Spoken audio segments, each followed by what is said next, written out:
Now to a live look over the White House this morning. Officials are preparing for a meeting with Iran in the coming days. This after the president said he believes their war with Israel is finished after last week's strikes.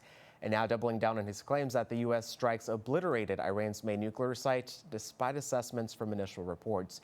And lawmakers could learn more about that soon. CBS's Jared Hill has more. President Donald Trump, back in Washington from the NATO summit, says his administration plans to meet with Iran next week. They had a war, they fought, now they're going back to their world. I don't care if I have an agreement or not.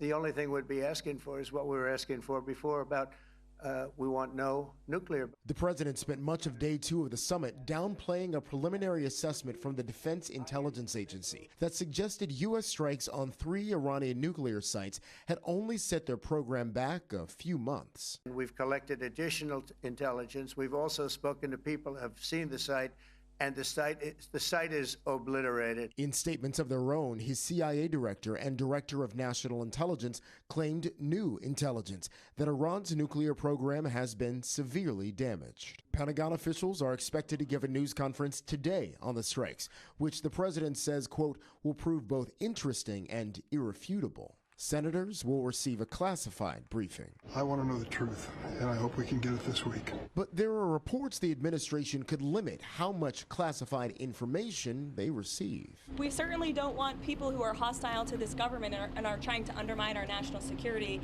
having classified intelligence in their hands if they're not responsible with it. A briefing for House members is set for Friday. Jared Hill, CBS News.